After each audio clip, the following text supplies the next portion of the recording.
పిల్లలు కావాలనే మీ కలను నెరవేర్చుకోండి. మొదటి కన్సల్టేషన్, మొదటి స్కానింగ్ ఉచితం. వివరాల కొరకు హెగ్డే ఫెర్టిలిటీని సంప్రదించండి. నమస్కారం రజిత గారు. నమస్తే నాగ్. ఒక ఆడపిల్ల పెళ్ళైన తర్వాత 9 నెలలు గర్భం ధరించి పిల్లని మోయడానికి రెడీ అయిపోయి ఎన్నో పురిటి నొప్పులు చూసిన తర్వాత బేబీని బయటికి తీసుకొస్తుంది. అప్పటి వరకు నొప్పులు భరిస్తూనే ఉంటుంది. కానీ ఏ సందర్భం భరించలేని స్థితికి ఒక ఆడపిల్లని తీసుకొని వెళ్తూ ఉంటుంది. అది అంటే చాలా బాగా స్టార్టే మీరు చాలా పెద్ద అంటే మనసు బరువెక్కే మాటతో స్టార్ట్ చేశారు. పురిటి నొప్పులను భరించి అంటే తన ప్రాణాన్ని పణంగా పెట్టి ఇంకొక జన్మను ఇచ్చేంత పెయిన్. అది మన సుమన్ టీవీలోనే ఒక హీరో ఎవరో వీడియో చేశారు. ఆ ఒక పెయిన్ ఎంత వస్తుందో దాన్ని మెజర్ చేసి ఒక అబ్బాయికి ఆ పెయిన్ ఇచ్చే అంత పెట్టి చూస్తే అప్పుడు అర్థమవుతుంది. మీరు కనీసం దాంట్లో 30% కూడా బేర్ చేయలేరు అని డెమో చేసి చూపించారు సుమన్ టీవీలోని ఒక వీడియో. హెలో ఎవరో అంటే నేను హ్యాట్స్ ఆఫ్ చెప్పాను. అలాంటి అద్భుతమైన మనుషులు మగవాళ్లలో కూడా అద్భుతమైన మనుషులు ఉన్న దాంట్లో ఈరోజు ఆడపిల్లకి మానసికంగా భరించలేకుండా ఇటు వదిలేసిపోవటం కానివ్వండి భర్తను, లేకపోతే జీవితాన్ని వదిలేసిపోవడం కానీ ఇలాంటివి జరుగుతున్న తరుణాలను మనము వాస్తవంగా చూస్తున్నాం. మరి ఎప్పుడు మేద్దాం ఇంత టాలరెన్స్ ఉన్న వాళ్ళు, భరించే శక్తి ఉన్న స్త్రీ శక్తి ఎందుకు ఈ ఒక రూపం దాల్చడం జరుగుతుంది అని అన్నట్టయితే మీకు సీతాదేవిని చూపిస్తాను. సీతాదేవిది ఆవిడ అద్భుతంగా జానకుడు దగ్గర పెరిగి వచ్చి కష్టాల్లో టాలరెన్స్, రాముడితోటి అడవిలోకి వెళ్ళింది. అక్కడ ఏం కనిపించిందండి మీకు? ఓపిక. భరించింది. డబ్బును చూసిందా? ఆర్థికమైన దెబ్బకు లొంగిపోయిందా? లొంగిపోలా. ఎక్కడి దాకా వెళ్ళింది? అడవిల్లోకి వెళ్ళింది. ఆయనతో పాటు అలుములు ఆకులు తిని ఉండింది. ఆమె ఏమైనా కంప్లైంట్ చేసిందా? వదిలిపెట్టి వెళ్ళిందా జీవితాన్ని? నేను నేను నీ దగ్గర ఉండను, నేను మా అమ్మగారింటికి పోతా, మా నాన్న రాజు, నీకు రాజ్యం ఇయ్యని అన్నారు అని వెళ్ళిందా? వెళ్ళలా. ఆర్థికంగా దెబ్బ కొడితే మనిషి లొంగదు. ఎందుకు? తనకి అది ఇంపార్టెంట్ కాదు. రెండోది, వెనక్కి వచ్చిన తర్వాత ఎప్పుడైతే తనను అగ్ని పరీక్ష చేయమన్నాడో ఆ రోజు ఆ అగ్ని పరీక్ష చేసేటప్పుడు కూడా ఏమనుకుంది? పోనీలే నా భర్త లోకాన్ని ఏలేవాడు, సరేలే ఆయన మాట. అక్కడ పీక్స్ టాలరెన్స్ అది భరించింది. అయినా కూడా వచ్చి ఉంటున్నప్పుడు ఎవడో ఒక తాగుబోతు వెదవా, ఎవడో ఒక మాట గురించి చెప్తున్నా. ఇప్పుడు ఆ మాట అని అప్పుడు వాగింది. ఇప్పుడు సోషల్ మీడియాలో కానీ ఎక్కడ కానీ కమెంట్స్ పెడుతుంటారు, ట్రోలింగ్ చేస్తుంటారు. అవి అప్పుడు చేసే రకమైన పాతకాలంలో ట్రోలింగ్ ఏంటంటే అదే నోటికి వచ్చినట్టు వాగటం. ఆ చేస్తే తీసుకెళ్ళి రాముడు ఏం చేశాడు తెలుసా? శీలాన్ని శంకించి వాడికి ఎవడికో ఎక్స్ప్లెనేషన్ ఇవ్వడానికి ఏం చేశాడు? అడవిలోకి పంపాడు. ఇవన్నీ భరించి పిల్లలకు మళ్ళీ జన్మనిచ్చింది. కానీ అయినా కూడా మళ్ళీ ఆమెకి ఇలా ఆమె క్యారెక్టర్ అసాసినేషన్ ఎప్పుడైతే జరిగిందో భరించలేక భూమాత కూడా బద్దలు కొట్టుకొని సీతాదేవి ఎక్కడికి వెళ్ళింది? అగాధానికి వెళ్ళిపోయింది. స్త్రీ క్యారెక్టర్ అసాసినేషన్ తీసుకోవడం అనేది ఇంపాసిబుల్. ఆర్థికంగా డబ్బు లేకపోయినా బ్రతికిన వాళ్ళని చూసాము. ఏ భర్త అయినా పరాయి, మగవాడైనా ఇంకెవరైనా కానీ ఎప్పుడైతే నీ మీద బాడీ పరంగా కానీ నిన్ను అసభ్యకరంగా కానీ చిత్రీకరించి చూపించినప్పుడు తట్టుకోలేని పరిస్థితి. అందుకే మగవాడికి అలుసైపోయింది ఆడది. ఆ విషయంలో ధీటుగా సమానంగా పనిచేస్తున్నారు ఆడవాళ్ళు మగవాళ్ళు, అన్ని రంగాలు ఉన్నారు కదా అని ఒకవేళ వచ్చి పరిగెడదామని వచ్చిన బరితగించారనే మాటలు. బట్టలు వేసుకోవడానికి డెమోక్రసీ లేదు. మనకి ఇండియా అనగానే ఏంటి? India is a democratic country అని ఒక ట్యాగ్ లైన్ ఇచ్చారు. కానీ దానికి ముందు ఈ కాన్స్టిట్యూషన్ రాక ముందు భారతదేశం అంటే ఏంటండి? స్త్రీని గౌరవించవలను అనే కాదా? మీకు ఏ కంట్రీకి పోయినా ఫస్ట్ భారతదేశం అంటే ఏమంటారండి? స్త్రీని చూపిస్తారు, స్త్రీ కట్టుబొట్టును చూపిస్తారు. అవునా కాదా? అలాంటి పవిత్ర దేశం ఉన్న దగ్గర ఏ దేశంలో ఉన్న ఆడదానికి ఉన్నది ఏంటి అనే తన శరీరాన్ని అంత పొందికగా అనూకుగా ఆ భర్త సన్నిధిలో అన్నట్టు అలా పోర్ట్రే చేయటం వల్ల ఇప్పుడు ఏం చేశారంటే దాన్ని ఒక సెక్స్ ఆబ్జెక్ట్గా చూసి వాళ్ళ వేషధారణ, యాజ్ ఐ సెడ్, డెమోక్రసీ లేదండి. బట్టలు వేసుకుంటే కమెంట్, జుట్టిరబోసుకుంటే కమెంట్, మేకప్ చేసుకుంటే కమెంట్, ఘోరంగా ముడత స్ట్రెచ్ మార్క్స్ వస్తే కూడా కమెంట్ అండి. అంటే నీకు ఎలా బ్రతకాలి? జెంట్స్ని అలా బాడీ మీద షేమింగ్ చేస్తారా? బాడీ గురించి వాళ్ళు ఫుల్ బట్టలు ఇప్పుకొని పోతారు. అది శరీరం ఇద్దరిది అండి. నీకు అదే అబ్బాయిని కూడా సెక్షువల్గా చూపించినప్పుడు అది తప్పు అని ఎవరైనా కమెంట్ చేస్తారా? చెయ్యరు. అసభ్యకరంగా అమ్మాయిని ఎందుకు చేస్తున్నారు? అది ఉత్త శరీరం, it's one of the biological parts. అంత ఎవల్యూషన్ వచ్చి అంత టెక్నాలజీకి వెళ్ళిన మనం పెరిగాము ఎదిగింది కంట్రీ అని చెప్పుకుంటున్నాము. బుర్రలు ఎలగల, సోచ్ పెరగల, ఇంకా అక్కడే ఉన్నాము. ఎవరైనా కాస్త మోడర్న్గా తయారైనా ఏం చేస్తాం? సొల్లు కార్చడం, లేకపోతే కమెంట్ చేయటం. ఏముందిరా? లేదబ్బా. ఆ మాట కత్తి కంటే పదునైనది. నాకు సెల్ఫ్ రెస్పెక్ట్ మీద కొడతారు కొంతమంది, సెల్ఫ్ భావన మీద కొడతారు. అంటే బాడీ షేమింగ్ ఎట్లా ఉంటదంటే కత్తి పెట్టి మెడ కట్ చేస్తే ఈ నరం కట్ అయిపోతే మాట వస్తుందా? మూగపోతుంది.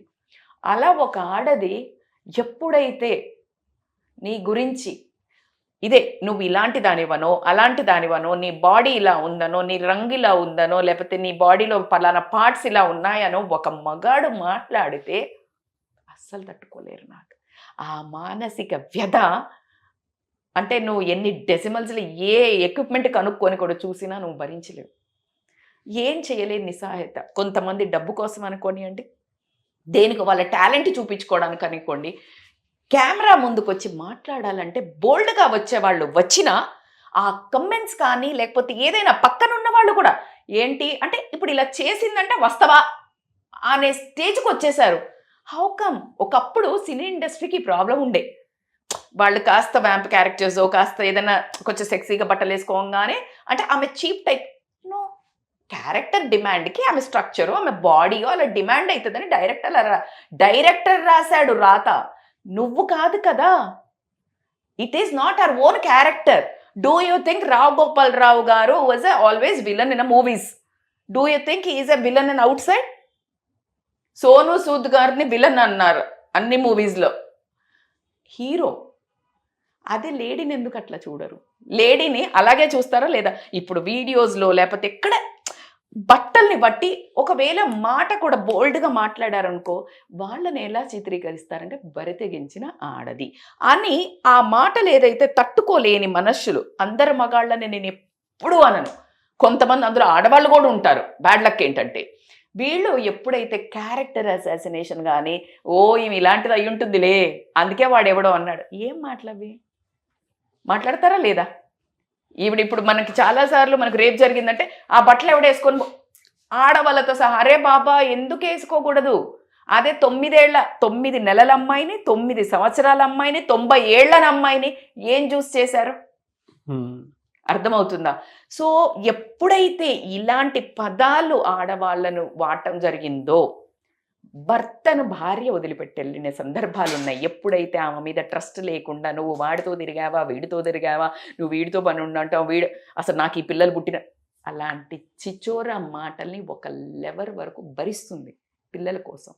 కానీ ఇప్పుడు విడాకులు ఎందుకు ఎక్కువ అవుతున్నాయి అన్న సందర్భం మీరు కనుక చెప్పినట్టయితే, ఎప్పుడైతే ఈ సెల్ఫ్ రెస్పెక్ట్ మీద కొట్టిండో, as economy financial status was one of the టైంలో ఫైనాన్స్ లేకపోవడం వల్ల, ఇంటికి పోతే అమ్మా నాన్న ఆదరణ లేకపోవడం వల్ల చచ్చినట్టు నోరు గొంతు మూసుకొని, నిజంగా చెప్పాలంటే వాళ్ళ అన్ని సెన్సెస్ని బంద్ చేసుకొని బతికారు.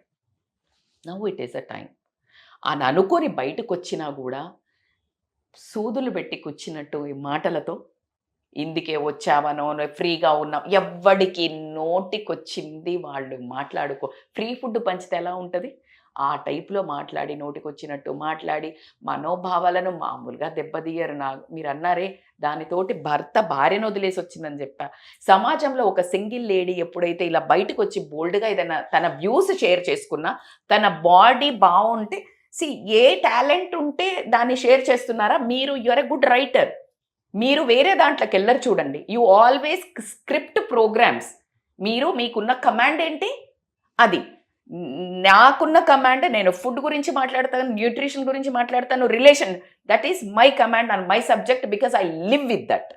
ఎగ్జాక్ట్లీ కొంతమంది అమ్మాయిలకి ఒక స్కిల్ ఉంటుంది. They might have a good body, they want to earn money. ప్రాస్టిట్యూట్స్కే లీగలైజేషన్ రబ్బా. నీకెవడు రైట్ ఇచ్చాడు? మేడం అట్లా, అది మన సంస్కృతి కాదు. సంస్కృతి గురించి నువ్వు మాట్లాడకు. సంస్కృతి నీకు ఆడపిల్లల్ని అలా మాట్లాడమని చెప్పిందా? చెప్పలేదు కదా. సంస్కృతి కాదు ఇక్కడ. నీ చూసే చూపు వంకర చూపు. నీకు నచ్చలే, కంటెంట్ నచ్చలే, చెప్పు అమ్మా ఈ కంటెంట్ కాదు, మెసేజ్ పెట్టు. ఒక అన్న, ఒక తండ్రి, ఒక రియల్ బాయ్ ఫ్రెండ్, ఇలా వేసుకోకరా తల్లి, ఇలా చెయ్యి, నువ్వు నిజమైన సమర్థవంతుడివి, నువ్వు భారతదేశాన్ని ఉద్ధరించుకు పుట్టిన మనిషివి అయితే గనక నిజాయితీగా పెట్టు. ఆ అమ్మాయి నిజంగా మార్చుకుంటుందేమో, అరే నేనంటే ఇష్టం ఉన్న వాళ్ళు ఇలా ఉన్నారా అని భయపడి చెయ్యకుండా బాధ్యతతో మారుతుందేమో. అవునా? నీకు నచ్చలే స్క్రోల్ చేసేసుకో. నీ కమెంట్ పెట్టే అవకాశం ఎవరిస్తున్నారు? బాడీ గురించి బయట పోతుంటే కూడా ఏంటది అంటే, ఇవాళ రేపు నిజంగా చెప్పండి, లో క్లాస్ వాళ్ళే చేస్తున్నారు అనుకోవద్దు. ఎవ్వరు పడితే వాళ్ళకి అది మరి హార్మోనల్ ప్రాబ్లమ్సా, ఈ డిజిటల్ కంటెంట్ చూసి వాళ్ళకి అనేబుల్ టు బేర్ దేర్ కోరికల, వాళ్ళ అందట్లే అందమైన అమ్మాయిలు అనే పిచ్చ, సాడిజమా, సైకోయిజమా, ఏమీ అర్థం కావట్లేదు. వాట్ ఎవర్ ద రీజన్, వీళ్ళు వాగే వాగుడికి, చేసే మెసేజ్లకి, అందమైన అమ్మాయి కనిపిస్తే చాలు ఈజీగా వచ్చేస్తుంది అని అనుకునే ఒక ఆదరణకి చెక్ పెట్టాలి ఇక్కడ. సో దీంట్లో నేను చెప్పేది ఏంటంటే, ఒక 2-3 పాయింట్స్లో అమ్మాయిలు స్ట్రాంగ్ ఉండాలి. ఎంతో రెవల్యూషనరీగా మంచిగా బయటికి వస్తున్నారు, బయటకు వచ్చి రంగాల్లో ప్రవేశిస్తున్నారు, అంతే దమ్ముతో రండి. ఎందుకంటే బయట ఆర్మీ ఎలా అయితే ఉందో, పాకిస్తానో లేకపోతే మనకి ఎక్కడి నుంచో ప్రాబ్లం రావద్దని తీవ్రవాదులు, మన చుట్టూ ఉన్న తీవ్రవాదులు నిన్ను మానసికంగా అటాక్ చేయాలంటే you should be A soldier. ఎలా సోల్జర్ ఉండాలి మేడం అంటే, ఇంటి దగ్గర నుంచి మన సంస్కరణ మొదలు పెడితే, ఎప్పుడైతే నీ ఒక సెల్ఫ్ రెస్పెక్ట్ మీద మాట్లాడకనో లేకపోతే ఏదైనా మాట్లాడుతున్నారు, it is time to protect your self respect boss. True అండి.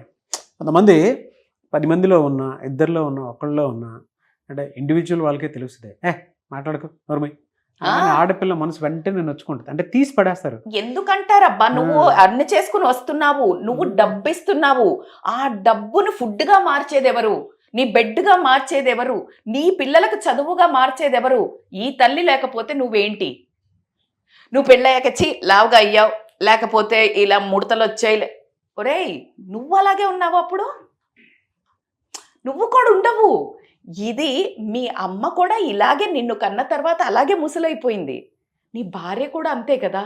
ఎప్పుడైతే ఫిజికల్ బాడీ పార్ట్స్ ఇంట్లో వాళ్ళు కానీ బయట వాళ్ళు కానీ నీకు బాడీ షేమింగ్ కానీ, నల్లగా ఉన్నావని కానీ, తెల్లగా ఉన్నావని కానీ, పలానా పార్ట్ ఇట్లా ఉందని కానీ ఎవడైతే మాట్లాడతాడో, అబ్బా ఈ ఒక్క రైట్ అయితే తీసుకోండి అమ్మాయిలు. నేను అంటే మీరు అంత వైల్డా మేడం, అంత ఫెరాషియస్ అంటే, నాట్ ఎనీమోర్. I'm not. ఎందుకంటే నా దగ్గరకు ఫస్ట్ అంత దమ్ముతో, ధైర్యంతో ఫస్ట్ ఆ అవకాశం ఇయ్యం. కానీ అవకాశం ఇవ్వకున్నా తీసుకునే వాళ్ళు ఉన్నారు అమ్మాయిల మధ్యలో. ఎందుకంటే వాళ్ళ సంఘంలో కొన్ని పరిస్థితుల్లో ఇరుక్కోవాల్సి వస్తుంది, వర్క్ ప్లేస్లో ఇరుక్కోవాల్సి వస్తుంది, తెలియకుండా ఒక దగ్గర అలా అణిగిపట్టి ఉండాల్సి వస్తుంది. బట్ మీకెక్కడైతే విలువ తగ్గుతుందో వాకవే, భరించాల్సి వచ్చినప్పుడు గివ్ ఎ టైట్ స్లాప్. నేను మరీ అంత లాంగ్వేజ్లో చెప్పలేకపోయిన ఒకటి కూడా చెప్తాను, అంటే చాలా రాగా చెప్పాలంటే, వాడిని తొక్కి పెట్టి నరం దియ్యి అని చెప్తుంటారు కొంతమంది. అలా మాత్రం ఖచ్చితంగా చెయ్యాల్సిన అవసరం ఉంది. 1-2 సార్లు చెయ్యండి అబ్బా, ఇలాంటి మెసేజెస్ వైరల్ చేయండి, ఇంకొకడు ఎవడు దమ్ముతో వస్తాడో చూద్దాం. ఎందుకు మేడం ఇంత రెవల్యూషనరీ అంటే, కడుపు మంట. కడుపు మంట వేరే వాళ్ళ కామెంట్స్ కోసం మన ప్రాణం తీసుకొచ్చేంత పరిస్థితి ఉన్నప్పుడు అవును అసలు వేరు చేయాల్సిన అవసరం లేదు లేదు. కదా నీ మన సెల్ఫ్ ఇంట్లో రెస్పెక్ట్ మీద, మీరు మన బాడీ షేమింగ్ మీద కొడుతున్నప్పుడు మీరు ఇందాక అన్నట్లు తొక్కిపట్టి నారదీయటమే. ఇంకా థర్డ్ ఆప్షన్ ఇంపార్టెంట్ పాయింట్ ఏంటంటే ఐ రిక్వెస్ట్ మన సోషల్ కాన్స్టిట్యూషన్ లో ట్రాలింగ్స్ కమెంట్స్ బల్లు పెక్కి బరితగించి పెడుతున్నారో బాడీ మీద వాళ్ళ వర్క్ మీద పెట్టు మార్చుకుంటారు. మార్చుకుంటారు. నేను ఒప్పుకుంటా, ఎందుకంటే మనది democratic country. If it anything is troubling. కానీ బాడీ మీద అమ్మాయిల మీద అసభ్యకరంగా చిత్రాలను కానీ కమెంట్స్ని కానీ పెడతాడో ఖచ్చితంగా సేవ్ అనే హ్యాష్ ట్యాగ్ తో కనుక punish this trollers or comments or criminals అని మాత్రం పెట్టాల్సిందే. కింద కామెంట్ బాక్స్ సబర్ క్రిమినల్స్ కింద కామెంట్ బాక్స్ లో మీరు సఫర్ అయినటువంటి వాళ్ళు ఎవరైతే ఉన్నారో ఎగ్జాక్ట్లీ నైస్. సో కింద కామెంట్ బాక్స్ లో హ్యాష్ ట్యాగ్ పెట్టి ఇందాక మేడం చెప్పినట్లు ఇదే యూట్యూబ్ ఎవరైనా ఉన్నారనుకోండి ఇలా వాళ్ళకి ఎవరెవరినైతే కమెంట్స్ పెట్టి మానసికంగా ఇబ్బంది పడితే వాళ్ళు ఎలాంటి జర్నీని అండర్గో అయ్యారు అర్థమైందా? హ్యాష్ ట్యాగ్ పెట్టి రండి. Call this crawling number to Nagaraj. We will do this videos because me pain మీరు ఎలా హ్యాండిల్ చేశారో చెప్తే ఒకటి ఆ పెట్టే దరిద్రులకు అర్థమవుతుంది పెట్టొద్దని, రెండోది మిగతా అమ్మాయిలు అది భరించలేక చనిపోవడం ప్రాణాలు తీసుకోవడం జరుగుతుంది. కాబట్టికే మీరు ఎలా కష్టపడి అనుభవించారు. Why don't you become a teacher? Like ఎలా అయితే ఐఏఎస్ ఆఫీసర్ కానీ సమ్ టీచర్స్ కానీ వాళ్ళకి రాకపోయినా మిగతా వాళ్ళకి ట్రైనింగ్ ఎలా ఇస్తారో మీరు పడ్డ బాధ ఇంకొకరు పడొద్దు అంటే ఐ రిక్వెస్ట్ హూ ఎవర్ ఈ పరిస్థితి నుంచి బయట తన్నుకొని వచ్చారో వాళ్ళు వాళ్ళ ఒపీనియన్స్ని షేర్ చేస్తే కనుక we will do a show. డెఫినెట్గా అండి. Anyways thank you so much గారు. Thank you so much. నాకు సుమన్ టీవీలో మీ పర్సనల్ అండ్ బిజినెస్ ప్రమోషన్స్ కోసం కింది నెంబర్కి కాంటాక్ట్ చేయండి.